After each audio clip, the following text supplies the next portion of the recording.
रघुकुल रीत सदा चली आई, प्राण जाई पर वचन न जाई। नीतीश नीति सदा चली आई, वचन जाई त जाई पर कुर्सी न जाई।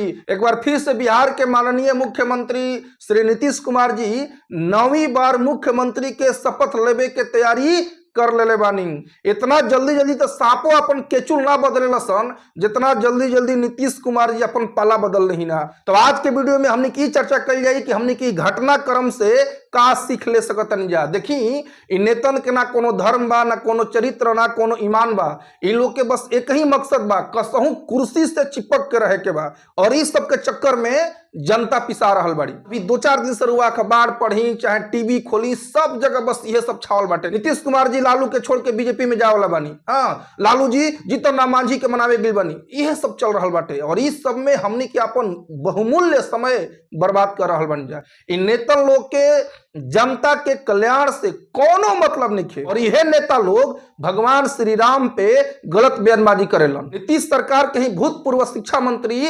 रामचरितमानस पे आपत्तिजनक टिप्पणी कैले रहन। और हाल फिलहाल में ही महाराष्ट्र के एनसीपी के एक नेता जितेंद्र आव्हाड जी भगवान रामचंद्र जी के ऊपर अमर्यादित टिप्पणी के लिए बढ़ान कि भगवान रामचंद्र भी मांस खाते रही, क्षत्रिय रही तो मांस हो के खाते रही। अरे तुम मांस खाते हो, दारू पीते हो तो समझते हो कि प्रभु भी ऐसा करते हैं? अरे भगवान श्री राम तो मर्यादा पुरुषोत्तम रही, मर्यादा के प्रकष्ठा स्थापित के लिए रही। नेता लोग के भगवान श्री राम के बारे में बात करके कोनो अधिकार नहीं है।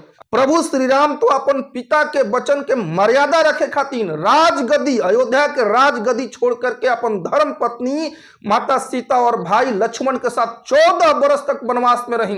काल सुबह प्रभु श्री राम के राज तिलक होखे वाला बाटे, तैयारी पूरा हो चुकल बाटे। और प्रभु श्री राम जब महल में प्रवेश करी रात में तो वहां के पता चलल कि पिताजी की तबीयत खराब है। पिताजी की तबीयत काहे खराब हो गई कि केकई दशरथ महाराज से 2 गो अपन जो वरदान रहे उ मांग ले रही। पहला वरदान कि राम जी के जगह पे भरत के राजा बने के चाहिए और दूसरा राम जी 14 वर्ष खातिर वनवास जा।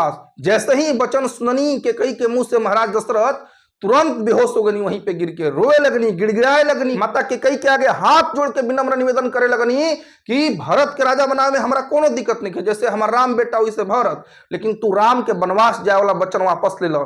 लेकिन केकई अपन हठ ना छोड़ ली। तब तक प्रभु श्री राम जब वहां पहुंचनी तो महाराज दशरथ प्रभु श्री राम से ना कहनी कि तू 14 वर्ष के वनवास चल जा, बल्कि माता केकई से प्रभु श्री राम जब पूछनी कि पिताजी के ऐसा हालत काहे भइल बा तो माता केकई बतैली कि हम यहाँ से 2 गो वरदान मांग ले बानी। यह वरदान सुन के यहाँ के ऐसा हालत हो गई बाटे।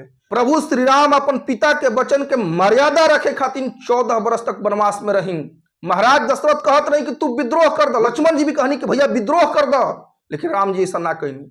भरत महाराज दोबारा मनावे गई राम जी के जंगल में, लेकिन फिर भी राम जी वापस ना आए अपन पिता के वचन के रक्षा करे खातिर, मर्यादा के रक्षा करे खातिर। और बिना पेंदी के लोटा जी सन दल बदलू नेता लोग ई प्रभु श्री राम के चरित्र पे कीचड़ उछाले लन जा। प्रभु श्री राम के चरण के धूल के बराबर भी नेता लोग नहीं खान, लेकिन फिर भी बात करिहन बड़ा बड़ा, भाषण दिहन बड़ा बड़ा। नीतीश कुमार जी जब अंतिम बार बीजेपी के साथ छोड़े रहन तो बोले रहन कि मर जाई लेकिन वापस उधर ना जाई। और चाणक्य कहाए वाला अमित शाह जी बिहार में आके कहले रहन कि नीतीश खातिर बीजेपी के दरवाजा सदा सदा के लिए बंद हो गई, लेकिन दोनों अपन वचन से मुकर गिलन। तो इस सब घटनाक्रम से हमनी के बिहार के जनता, देश के जनता का सीख सकत नहीं जा। देखिए हमनी के बिहार में आज भी जातिवाद के राजनीति बा। आज भी कुर्मी लोग समझलन कि हमार कल्याण नीतीश जी करिहन और यादव भैया लोग समझलन कि हमार कल्याण लालू जी करिहन, तेजस्वी भैया करिहन। इन नेता लोग कोई के कल्याण नहीं कर सकत। इन लोग के बस आपन कल्याण करे के बा, अपन परिवार के कल्याण करे के बाद, आपन कुर्सी लोग के बचा के रखे के बाद। जनता भाड़ में जाओ कोनो मतलब नहीं है। इससे हमनी सबके जनता के बुद्धू ना बने के चाहिए। हमनी के अपन जीवन के जो बहुमूल्य समय बा ई खाली अखबार में न्यूज पढ़े में, टीवी में न्यूज देखे में सब तबाह हवा ये करे में। अरे नेता लोग नरक जाए से ना बची हन। हमनी के याद रखब ना मोदी जी हमनी के रक्षा करिहन आ ना नीतीश चाचा करिहन। करे के रक्षा हमनिए के बा। ई मनुष्य के जो बहुमूल्य जीवन बा ई नेता लोग के पिछलग्गू लगे खातिर, नेता लोग के बात सुने खातिर, न्यूज पढ़े खातिर खाली नहीं मिलल। ई मनुष्य के जीवन बड़ा कीमती बा। प्रभु श्री राम के, भगवान कृष्ण के भक्ति करे खातिर मिलल बाटे। ऐसे हमनी के जो आलतू फालतू समय लगा रहल बनी जाए नेता लोग के देखे में। कभी का भइल लालू जी मांझी कहाँ गइलन, लालू जी मांझी के मुख्यमंत्री मुख्यमंत्री बने को ऑफर दिहलन, ई नीतीश जी अब फिर से पाला बदले वाला बाड़न। अरे इस सब के चक्कर छोड़ करके हमनी के भगवत गीता पढ़े के चाहिए, श्रीमद् भागवतम पढ़े के चाहिए, रामचरितमानस रामायण पढ़े के चाहिए और प्रभु के भक्ति में अपन जीवन लगावे के चाहिए।